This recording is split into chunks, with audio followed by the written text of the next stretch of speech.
The coldest words she ever heard weren't screamed in anger, but spoken with a chilling, dismissive smirk. As a single tear traced a path through her carefully applied makeup, her husband, soon-to-be ex, leaned back in his expensive leather chair. "Tears, Clara. Really? What are you even crying for? You're getting more than you deserve for 15 years of doing nothing." He adjusted his ridiculously expensive Patek Philippe watch. Little did he know that single tear wasn't one of sadness, but of fire being forged. He thought he was closing a chapter on his boring domestic life. He had no idea he was witnessing the prologue to the rise of a titan. The conference room on the 48th floor of the prestigious law firm Blackwood & Finch felt like a mausoleum.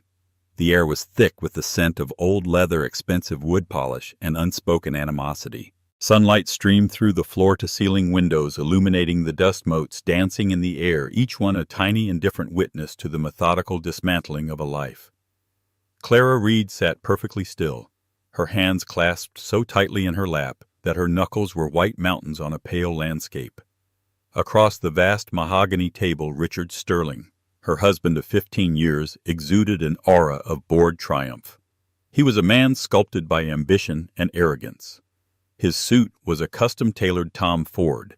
His hair was perfectly coiffed, and the smirk playing on his lips was a permanent fixture, a testament to a life lived without consequence. Beside him sat his lawyer, a shark in a pinstripe suit named Arthur Vance, who shuffled papers with a practiced predatory calm. Clara's own lawyer, Isabella "Izzy" Rossi, a friend since college and a firebrand in the courtroom, sat beside her, radiating a quiet fury. Izzy's pen tapped a staccato rhythm against her legal pad, the only sound betraying her frustration. "So we are in agreement," Arthur Vance stated, his voice a smooth baritone that slid over the tense silence. "Mr. Sterling will retain the primary residence in Greenwich, the Aspen Ski Lodge, the majority of the art collection, and his full stake in Sterling Capital Partners. Mrs. Reed will receive the smaller apartment in the city, the vehicle currently in her possession, and a one-time alimony payment of $500,000, along with a monthly stipend of $10,000 for a period of 24 months. Each word was a hammer blow, cracking the foundation of the world Clara had so carefully built. 15 years. 15 years of sacrificing her own burgeoning career in software engineering to support his. 15 years of hosting his business dinners, charming his clients, raising their 2 children who were now away at college, and managing a household that ran with the precision of a Swiss watch so he could focus on becoming the Wall Street titan he was today. All of it reduced to a city apartment and a 2-year countdown to financial uncertainty. "This is an insult," Izzy hissed, her voice low but sharp. Clara was an integral part of Richard's success. She was his partner in every sense of the word. Her intellectual and emotional labor built the platform from which he launched his entire career. Richard chuckled, a dry, grating sound. "Intellectual labor, Izzy, please. Clara's great intellectual contribution was deciding between salmon and sea bass for dinner parties. Let's not be dramatic." The condescension in his voice was a physical thing, a slap that made Clara flinch. She had a master's degree from MIT, a mind that could once untangle complex algorithms with startling elegance. She'd put it all on hold for him, for their family, a choice she had made willingly out of love. A love he was now grinding into dust under the heel of his Italian leather shoe. "Richard, don't," Clara whispered, her voice trembling. He leaned forward, his blue eyes as cold and hard as glaciers. "Don't what, Clara?" "Don't state the facts. You haven't worked a real job in over a decade. What marketable skills do you possess?" "Planning a charity gala." "Your intellectual property is a collection of recipe cards and the gardener's phone number. This settlement is generous. It's a golden parachute back into a world you are completely unprepared for." It was the cruelty, the casual, deliberate cruelty, that finally broke her composure. A single hot tear escaped her eye and slid down her cheek. It felt like a betrayal, a sign of the weakness he so despised. And he saw it, and he saw. His smirk widened into a triumphant grin. "Oh, look at that," he said, gesturing with a manicured hand. "Tears. Are you actually crying?" What are you even crying for?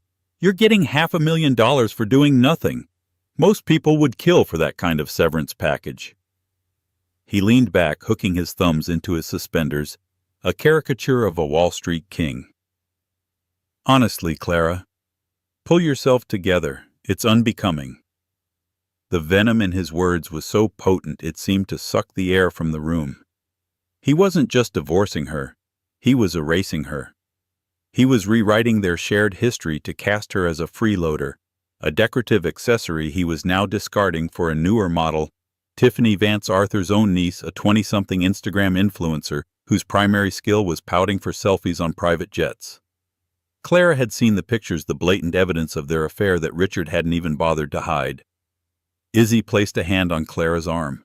"Don't let him get to you." But it was too late. The dam of her composure had been breached. The hurt, the humiliation, the sheer injustice of it all washed over her. She thought of the late nights she'd spent helping him edit proposals, the brilliant business strategies she'd suggested that he'd later claimed as his own, the sacrifices she'd made without a second thought. All of it dismissed as nothing. "Just sign the papers, Clara," Richard said, his voice laced with impatience. "Let's end this farce. I have a tea time at 11. With a shaking hand, Clara picked up the pen. Its weight felt immense, a scepter of her own defeat. She looked at Richard, at the man she had once loved with every fiber of her being, and saw a complete stranger. A hollow man filled with nothing but greed and ego. She saw the ghost of the young, ambitious man she'd fallen for, and realized he had been dead for a very long time. She signed her name. The ink was as black as her despair. As she pushed the papers across the table, their gazes met one last time. There was no remorse in his eyes, no flicker of shared memory, only cold, hard victory. He had won. He had taken everything and left her with the scraps. As she and Izzy stood to leave, Richard couldn't resist one final jab. "And Clara," he called out as she reached the door, "do try to be smart with that money. It's a lot more than you'll ever see again." The click of the door closing behind her was the sound of her old life ending. Walking down the marble-floored hallway, Clara felt a profound emptiness, a void where her future used to be. The tear he had mocked was dry on her cheek, but the fire it had ignited was just beginning to smolder. He thought he was leaving her with nothing. He was wrong. He was leaving her with the one thing she hadn't had in 15 years' freedom, and a rage so pure it would become the fuel for a revolution he could never have imagined. The city apartment Richard had so generously allowed her to keep felt less like a home and more like a beautifully appointed prison cell. It was modern, sterile, and entirely devoid of the warmth and history of the Greenwich house she'd been exiled from. For 2 weeks, Clara moved through the space like a ghost, a specter haunting the life she used to know. The silence was the loudest thing in the apartment, broken only by the hum of the refrigerator and the distant symphony of city traffic. The $10,000 monthly stipend felt like a leash, a constant reminder of her dependency of Richard's final parting insult. Her days were a blur of numb routine. Waking up, staring at the ceiling, forcing herself to eat, and then staring out the window at a city that felt alien and hostile. Her friends called their voices, thick with pity, offering lunches and distractions she had no energy for. She was adrift in a sea of her own failure, the echoes of Richard's taunts. "What marketable skills do you possess?" playing on a torturous loop in her mind. One rainy Tuesday afternoon, desperate for anything to distract from the crushing weight of her own thoughts, she decided to tackle the last vestiges of her old life, a dozen dusty boxes that had been moved from the Greenwich attic. They were filled with artifacts from a forgotten era, her life before Richard. She sliced open the first box with a kitchen knife. Inside were old college textbooks, their pages filled with her neat, precise handwriting. Advanced data structures, quantum computing theory, algorithmic design. Names that once thrilled her now seemed like a foreign language. She ran her fingers over the titles, a flicker of a long-forgotten person stirring within her. The girl who coded for fun. The girl who saw the world as a series of elegant problems waiting for equally elegant solutions. Where had that girl gone? Deeper in the box beneath a faded MIT sweatshirt was a worn leather-bound journal. Its cover was embossed with a single word, synapse. Her breath caught in her throat. She pulled it out, the leather cool against her fingertips. She hadn't thought about synapse in almost 2 decades. It was her senior thesis project, her passion, her baby, an obsession that had consumed her final year at MIT. She'd been working on a revolutionary data compression algorithm, one that didn't just shrink file sizes but learned and anticipated data patterns to achieve a level of efficiency that was at the time purely theoretical. She had called it a predictive neural compression model. She called it Synapse because it was designed to mimic the way the human brain prunes unimportant information and strengthens vital connections. She opened the journal. The pages were filled with complex equations, flowcharts, and lines of a programming language she had co-developed for the project. Her handwriting was a frantic, excited scrawl, the notes of a mind working faster than the pen could keep up. She remembered the sleepless nights fueled by coffee and ambition, the thrill of a breakthrough, the sheer unadulterated joy of creation. Richard had hated it. He was in his first year at Harvard Business School then, and he saw her project as a distraction.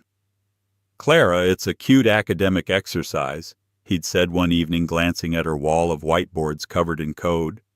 "But in the real world, people care about profits, not elegant little algorithms. You need to focus on networking, on making the right connections." She had defended her work fiercely then, but after they got married, his voice became the dominant one in her head. Her work was a hobby. Her ambition was unnecessary. His career was paramount. And so Synapse, along with her dreams, was packed away in a box and relegated to the attic. As she turned the pages, a wave of profound, gut-wrenching grief washed over her. It wasn't for Richard. It was for herself. For the brilliant, passionate young woman she had abandoned. Richard hadn't just taken her house and her money. He had, piece by piece, dismantled her very identity until all that was left was Mrs. Richard Sterling. She found a folded piece of paper tucked into the back cover of the journal. It was a formal-looking document, a licensing agreement. She vaguely remembered signing it. Her thesis advisor, a brilliant but eccentric professor named Dr. Eris Thorne, had urged her to. He had seen the immense potential in her work. "You can't just let this die in a library archive, Clara," he had insisted. "Let's put it out there even in a small way. A tiny tech incubator, a startup, I know they could use this as a foundational patent. It won't make you rich, but it will keep the idea alive." The agreement was with a company she barely remembered, Chrysalis Innovations. They had licensed the core algorithm for a nominal fee, something like $1,000, which had seemed like a fortune to her at the time. The terms were simple. They had the right to develop the technology, and she retained a small percentage of ownership in the foundational patent itself. She recalled Richard laughing at it. $1,000 for your magnum opus. See, I told you it was just a college game." She had believed him. She had filed the paperwork away and forgotten all about it. Now, sitting on the floor of her empty apartment, surrounded by the ghosts of her past, a new feeling began to push through the fog of despair. It wasn't hope, not yet. It was curiosity. A spark. What had ever happened to Chrysalis Innovations? To her algorithm? To Dr. Thorne? On a whim, driven by a need to connect with the person she used to be, she pulled out her laptop. The sleek silver machine was a gift from Richard, meant for online shopping and managing social calendars. Now, for the first time in years, she was going to use it for something else. Her fingers felt clumsy on the keyboard as she typed Dr. Eris Thorne into the search bar. The results came up instantly. He was still at MIT now, the head of the Department of Artificial Intelligence and Computer Science. He was a luminary in the field, a celebrated pioneer. Her heart pounded in her chest.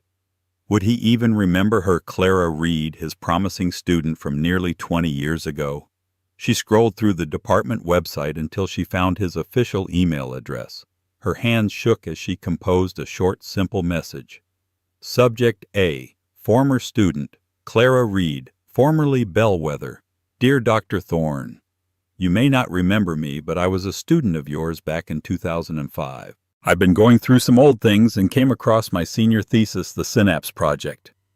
I was just feeling a bit nostalgic and wanted to reach out and thank you again for all your guidance and encouragement back then. It meant the world to me. I hope you are well. Sincerely, Clara Reed. She stared at the message for a long time, her finger hovering over the send button. It felt foolish, a desperate grasp at a past that no longer existed. Richard's voice echoed in her head, mocking her. What are you doing? Reliving your glory days. Pathetic. She clicked send anyway. It was a small act of rebellion, a tiny signal sent out into the universe from a life that had been put on hold. She didn't expect a reply. She certainly didn't expect that single email sent from a place of lonely nostalgia would be the catalyst that would set the entire world on fire. 3 days passed. The email to Dr. Thorne faded into the background noise of Clara's quiet despair. She assumed it had been lost in the digital ether, or worse, seen and ignored by a busy academic with no time for ghosts from his past. She began to regret sending it, feeling the familiar sting of foolishness that Richard had so expertly conditioned her to feel. On Friday afternoon, as she was listlessly stirring a pot of soup she had no intention of eating, her phone buzzed with an unfamiliar number. The area code was for Cambridge, Massachusetts. Her heart skipped a beat. She almost didn't answer, her anxiety spiking, but some new defiant instinct made her press the green button. "Hello," she said, her voice barely a whisper. Clara Bellwether. Is that you? My God, it's Heiress Thorne." The voice was exactly as she remembered, a booming, enthusiastic baritone crackling with intellectual energy. It was a voice from another lifetime. "Dr. Thorne," she breathed, sinking onto a kitchen stool. I can't believe you called.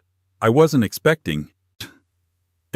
Clara, your email was like a flare in the night. I've tried to find you a half-dozen times over the years, but you seem to have dropped off the face of the earth. Reed, you said your name is Now.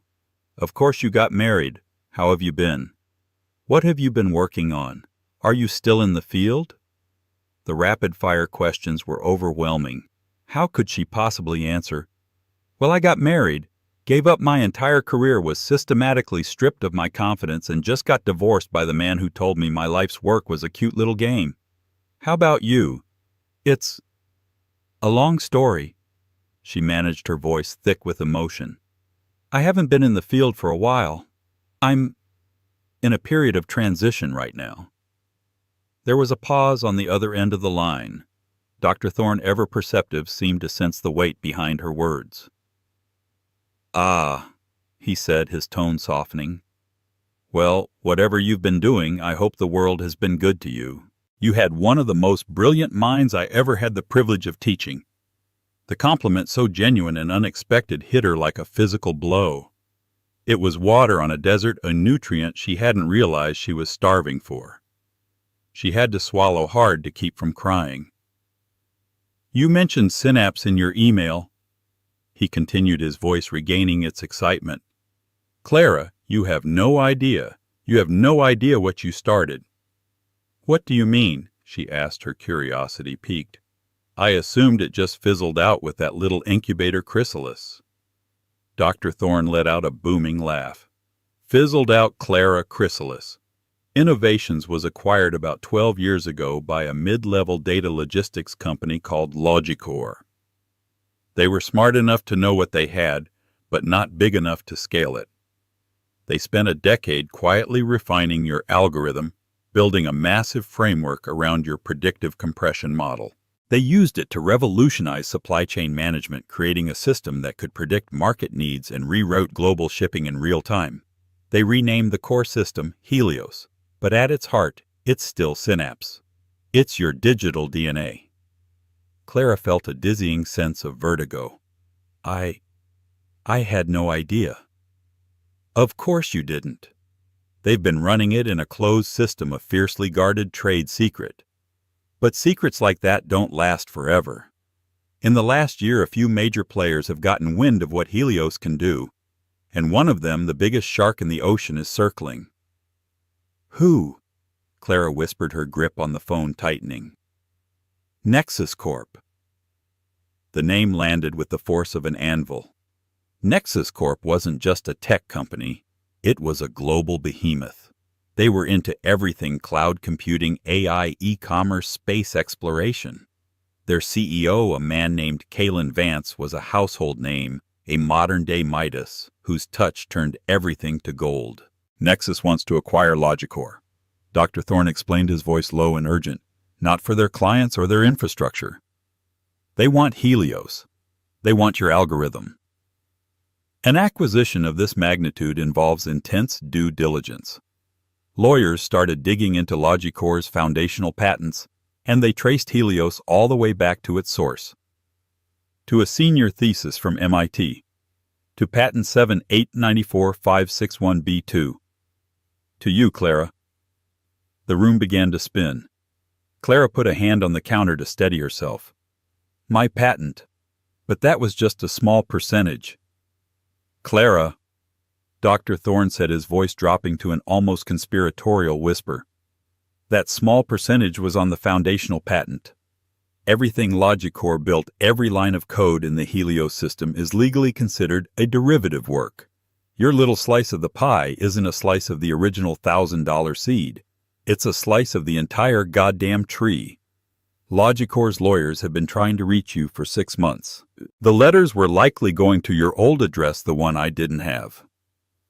My old address, Clara stammered, thinking of the Greenwich house. Richard probably saw the letters, marked them as junk mail from some obscure tech company, and had them incinerated without a second thought. The irony was so thick she could barely breathe. What does this mean?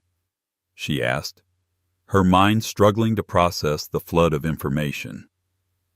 It means Nexus Corp can't complete the acquisition without the original patent holder signing off. It means, Clara, that you are the linchpin in a multi-billion-dollar deal. Your signature is the final key. The soup on the stove began to boil over, hissing as it hit the hot burner, but Clara didn't notice.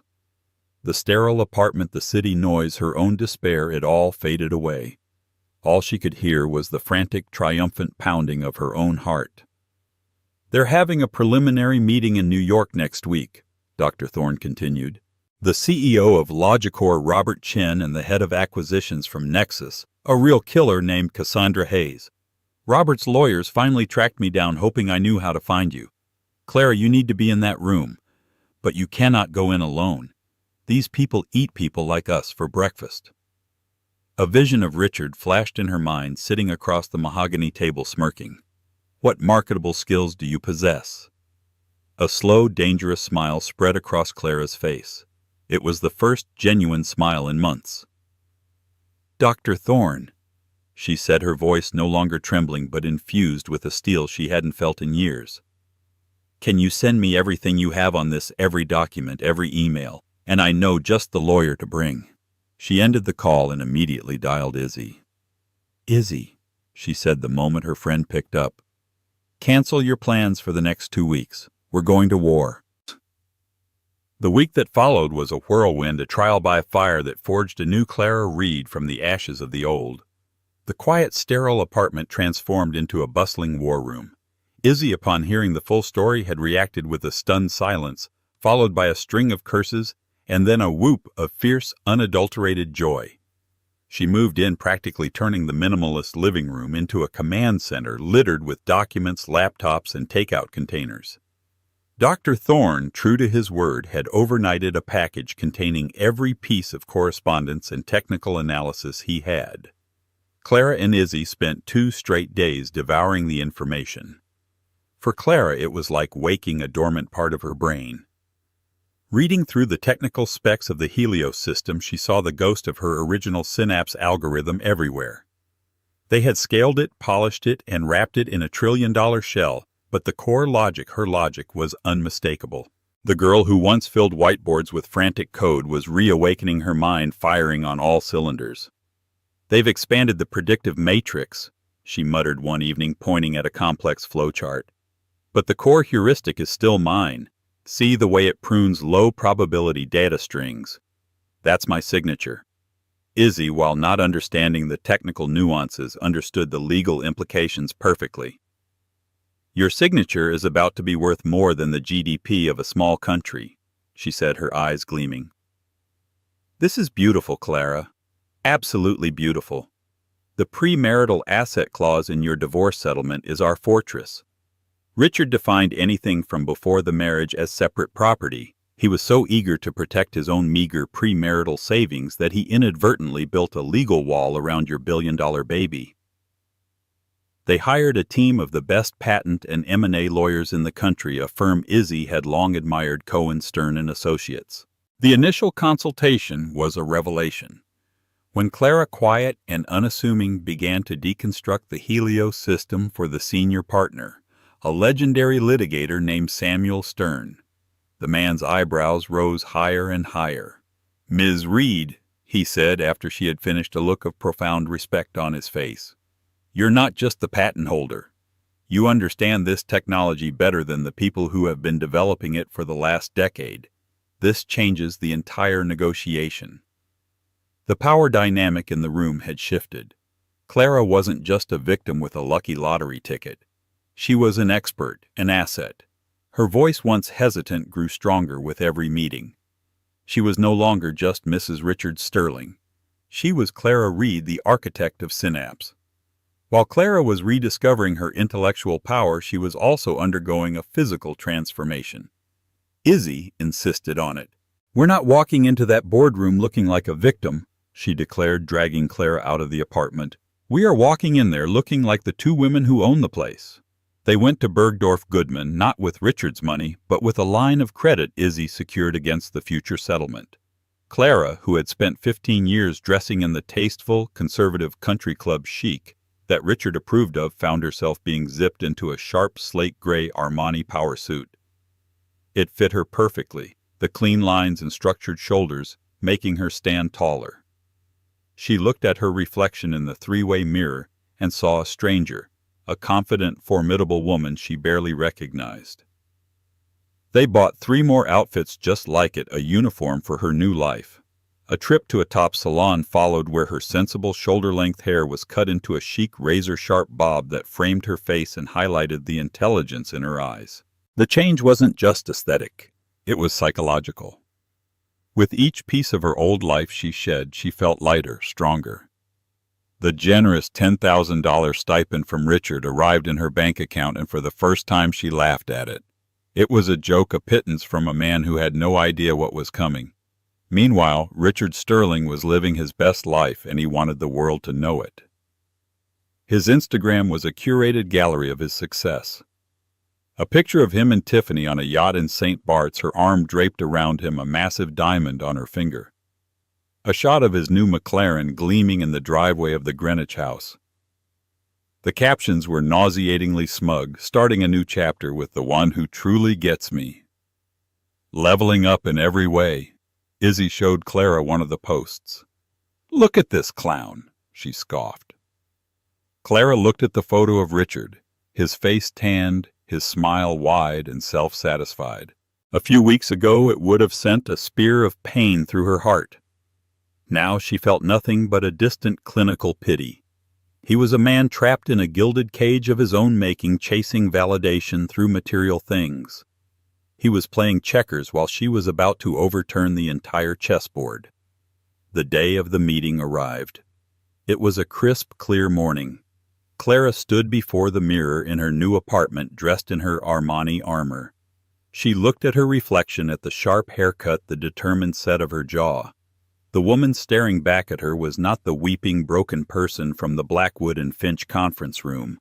This was someone new, someone forged. Izzy stood beside her, adjusting her own blazer. "Ready?" Clara took a deep breath. "Richard once told me my greatest skill was choosing the right wine for a dinner party."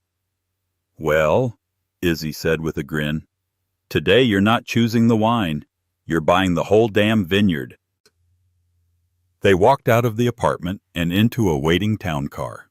Their destination, the gleaming obsidian tower in Midtown that housed the New York offices of Nexus Corp. As the car slid through the city traffic, Clara looked out at the canyons of steel and glass. For the first time since the divorce, the city didn't feel hostile or alien. It felt like a kingdom waiting to be conquered. She was no longer a ghost haunting someone else's life. She was an architect about to draw the blueprints for her own. The Nexus Corp boardroom was designed to intimidate. Located on the 80th floor, it offered a panoramic, godlike view of Manhattan. The table was a single massive slab of polished black granite that seemed to absorb all light and sound. At one end sat Robert Chen, the CEO of Logicor, a man in his late 60s with tired, anxious eyes. He was flanked by his legal team, who looked equally nervous. At the other end, holding court, was Cassandra Hayes, Nexus Corp's legendary head of mergers and acquisitions. She was a woman in her 40s with piercing gray eyes and an aura of absolute control. Her reputation preceded her. They called her the Shark for her ability to smell blood in the water from miles away. When Clara Izzy and Samuel Stern walked in, a ripple of confusion went through the room. They were expecting a meeting between Logicor and Nexus. They weren't expecting a third party. Cassandra Robert. Samuel Stern said, his voice calm and authoritative. Thank you for accommodating us. This is Clara Reed, the principal stakeholder in the foundational patent for the Helios system, and this is her personal counsel, Isabella Rossi. We're here to ensure Miss Reed's interests are properly represented in this transaction. Cassandra Hayes's perfectly plucked eyebrow rose a fraction of an inch. Robert Chen looked as if he'd just seen a ghost. He had clearly hoped to finalize the deal before Clara could be found and properly represented. Ms. Reed, Cassandra said, her voice like silk draped over steel.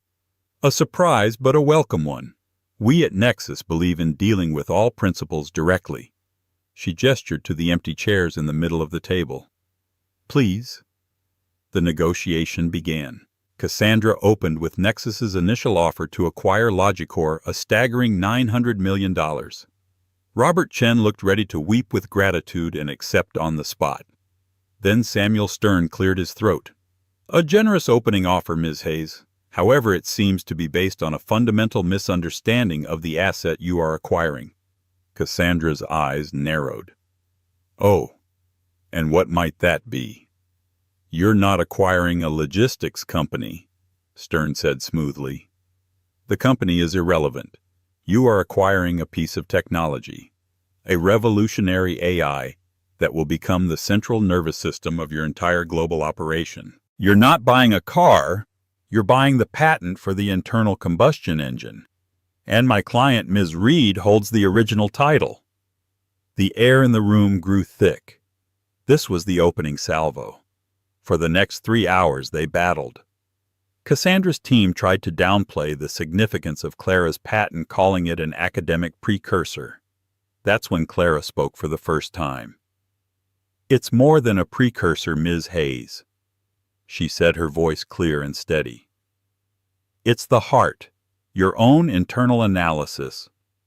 She slid a document across the table that Dr. Thorne had provided, an internal Nexus memo he'd acquired through academic channels. Projects that integrating Helios will increase your operational efficiency by a minimum of 40% within 3 years. That translates to an estimated profit increase of over $20 billion in the first decade alone. Cassandra Hayes was silent.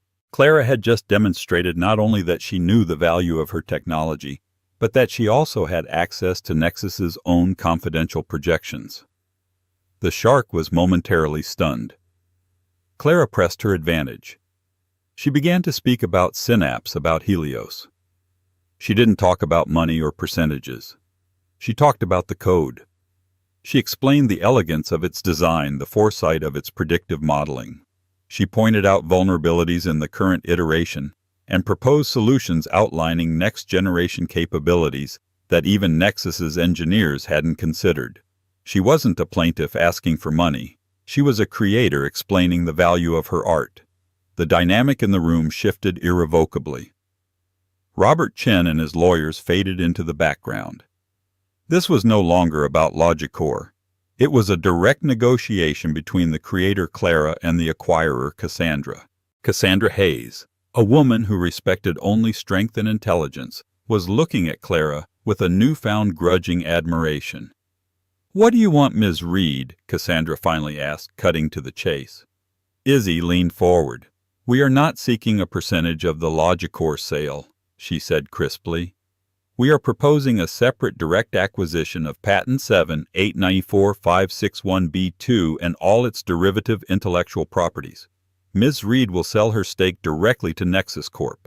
Logicor can then be acquired as a separate clean transaction." This was the masterstroke. It separated Clara's asset from the lesser company that had housed it. It made her a principal, not a passenger. Samuel Stern named their price, a number so large it seemed to hang in the air, visible and shimmering. The Nexus team balked. Cassandra Hayes claimed it was impossible. But no one left the room. For another 2 hours they hammered out the details. Numbers flew back and forth. Clauses were rewritten. The tension was immense. Finally, Cassandra Hayes stood up and extended a hand across the table to Clara.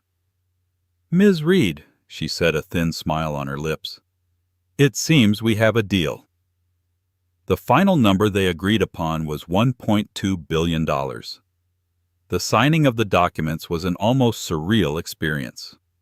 Clara's hand was steady as she signed the papers that would irrevocably change her life. There was no elation, just a profound, quiet sense of vindication. The wire transfer was to be initiated within 24 hours. The next afternoon, Clara was in her apartment with Izzy. They were drinking tea, the adrenaline of the previous day having worn off, leaving them in a state of exhausted anticipation. Clara had her laptop open to her online banking portal. The balance read $4,872.14. At 3:15 p.m., she hit refresh. The screen flickered. For a heart-stopping second, the page was blank. And then the numbers appeared. $1,200.04,872.14. A tsunami of zeros. A number so vast it seemed fictional. Clara stared at the screen, her mind unable to fully comprehend the reality of what she was seeing. Izzy peered over her shoulder and her jaw dropped. "My God, Clara," she whispered. Clara didn't cheer. She didn't scream. A single tear, the twin of the one Richard had mocked, slid down her cheek. But this one was different. It wasn't born of pain or humiliation. It was a tear of release, of disbelief, of the sheer overwhelming weight of her own vindicated worth. She closed the laptop. The money was just a number on a screen. The real prize was the woman she had become to get it. The girl who loved to code and the woman who had just conquered a titan had finally merged into one. Her phone buzzed. It was a news alert from the Wall Street Journal. Tech giant Nexus Corp acquires key AI patent from obscure engineer in deal valued at over $1.2 billion. The patent foundational to logistics AI was authored by a previously unknown Clara Reed. The story was out. The world would know her name.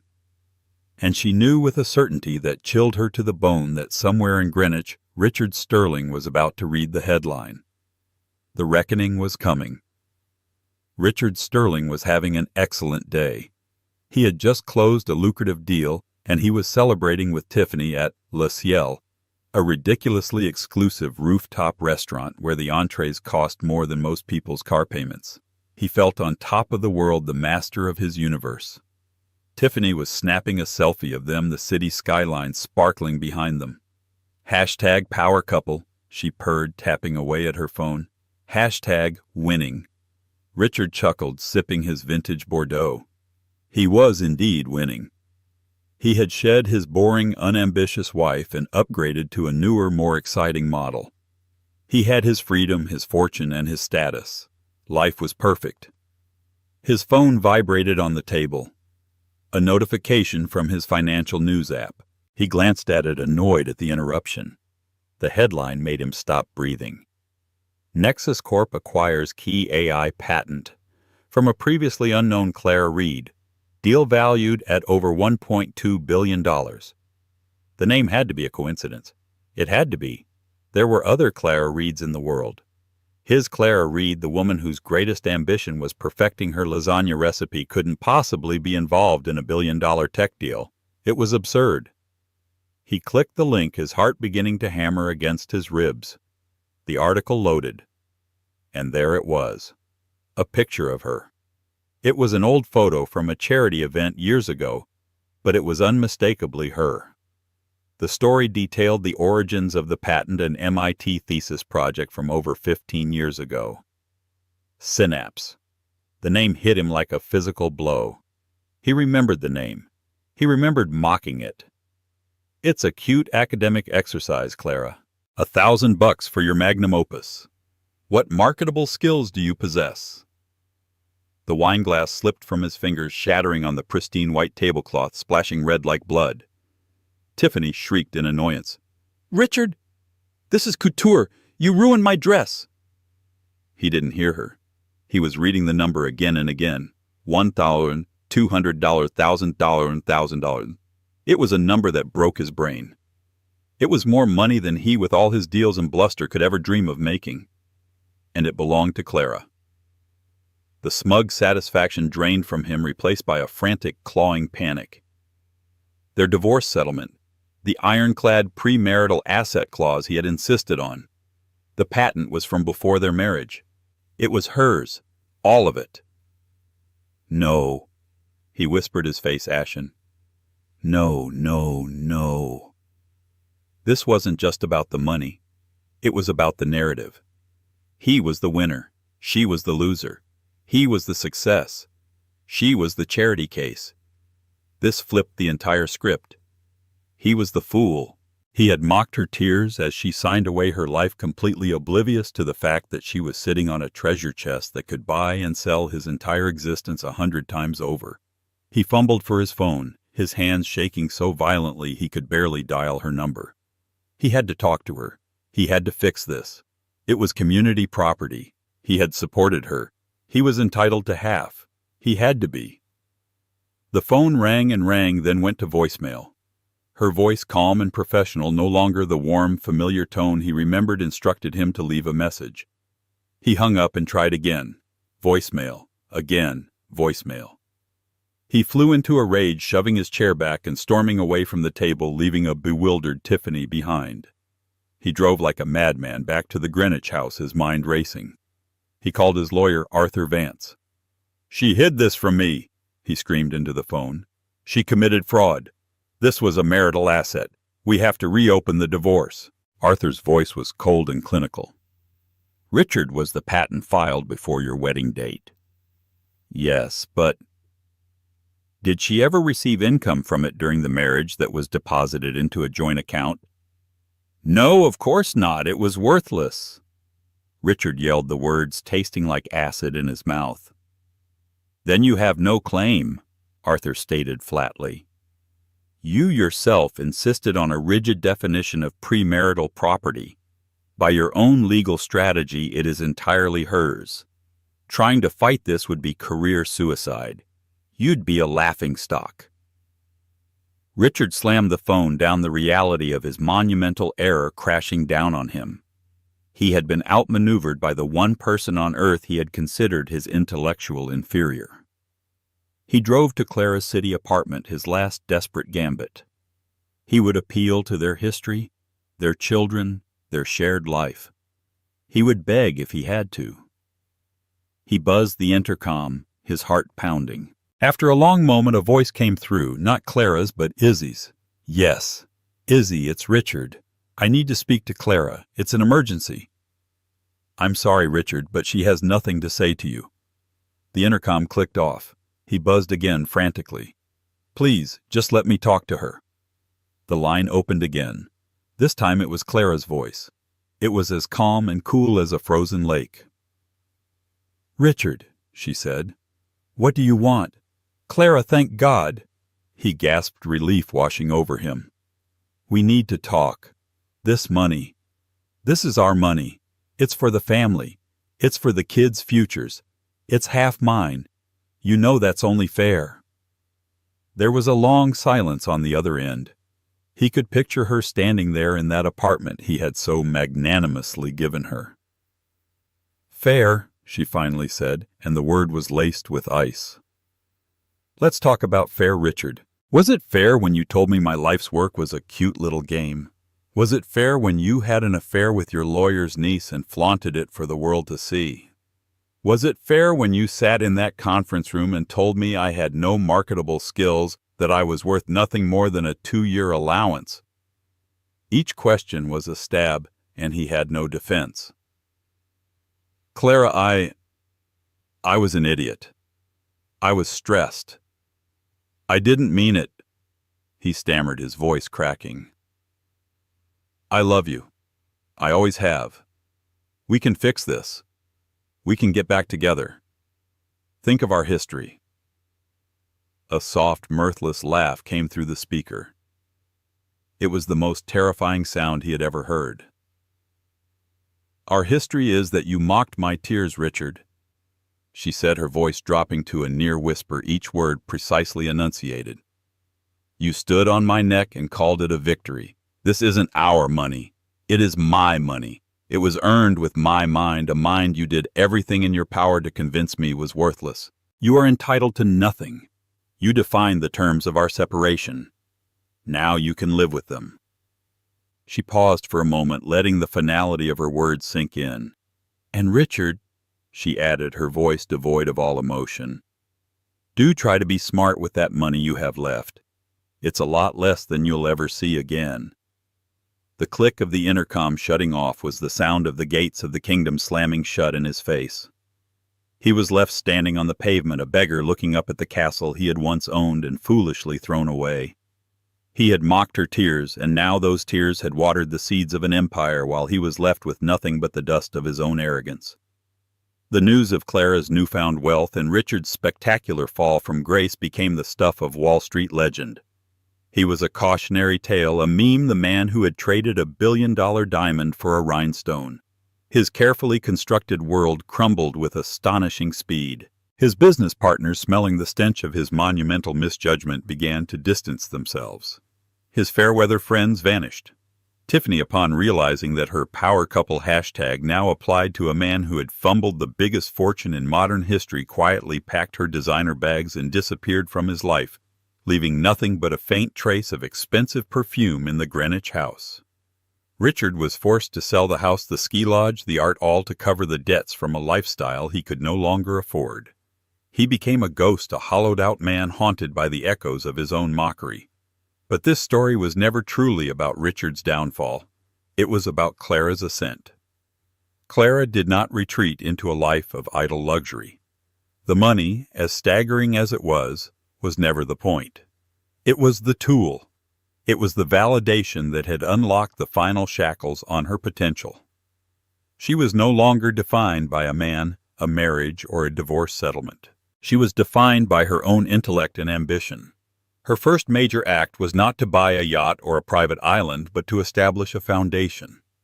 She called it the Synapse Initiative. Its mission was simple and revolutionary: to fund and mentor women and girls in STEM fields. She bought a sleek modern office building in the heart of the city, not far from the Blackwood and Finch Tower, and it became her new headquarters. The Synapse Initiative wasn't just about cutting checks. Clara was deeply personally involved. She lectured at universities, including her alma mater, MIT, inspiring a new generation of female engineers and coders. She created a venture capital arm of the foundation specifically to invest in tech startups founded by women, providing the capital and support that was so often denied to them by the male-dominated world of finance. She remembered her own experience, her brilliant idea dismissed as a cute game, and vowed that no woman with a groundbreaking idea would ever hear those words again if she could help it. She poured millions into revitalizing science and math programs in underprivileged public schools, building state-of-the-art computer labs, and funding scholarships for promising young minds who would have otherwise been left behind. She became a quiet force of nature, a philanthropist whose work wasn't about photo ops and galas, but about creating tangible, lasting change. The media clamored for interviews, but she rarely gave them. She let her work speak for itself. Her personal life also blossomed, but not in the way the gossip columns predicted. She didn't rush into the arms of a new powerful man. She dated, she had friendships, but her primary relationship was with herself and her work. She traveled the world not to lie on beaches, but to see new technologies, to meet with innovators, to expand her understanding of the world she was now helping to shape. She took Izzy with her on many of these trips, their friendship forged in the fires of the divorce, now the bedrock of her new life. One crisp autumn afternoon about a year after the Nexus deal, Clara stood on a construction site. She was wearing a hard hat over her chic bob, a blueprint spread out on the hood of a car. It was the future home of the Reed Center for Innovation, a massive campus that would serve as an incubator research facility and educational center, all under the umbrella of the Synapse Initiative. She looked at the steel skeleton of the building rising against the blue sky, a tangible symbol of the future she was building. It was a future built not on Richard's money or his approval, but on her own terms from the fruits of her own mind. Her phone buzzed. It was a text from one of the first recipients of a Synapse scholarship, a brilliant young woman from the Bronx who had just won a prestigious coding competition. The message was simple. "Thank you for believing in me, Ms. Reed. You changed my life." Clara smiled, a genuine, radiant smile of pure contentment. Richard had mocked her for a single tear of pain. He had tried to reduce her to a balance sheet, to a dependent to nothing. But he had failed, because he could never understand that her true worth wasn't a number in a bank account. It was in the elegant lines of code she wrote, in the passion she had rediscovered, and in the countless lives she would now lift up with her own. She was no longer just a wife or an ex-wife. She was Clara Reed, and she was just getting started. Clara's journey wasn't a fairy tale of revenge. It was a powerful testament to the rediscovery of self-worth. She transformed the deepest betrayal into her greatest liberation. Her story proves that your value is never determined by someone else's opinion, and that the skills and passions you may have set aside are not lost, but merely waiting for the right moment to ignite and reshape your world. The billion-dollar bank account was just a side effect. Her real triumph was reclaiming her own brilliant mind and using it to build a legacy far greater than any man could tear down. She didn't just get rich. She got free. If her incredible story of transformation from tears to titan moved you, please show your support. Hit that like button, share this video with someone who needs to hear it, and don't forget to subscribe to the channel for more unforgettable stories of resilience and vindication. Click the notification bell so you never miss an update. Thank you for watching.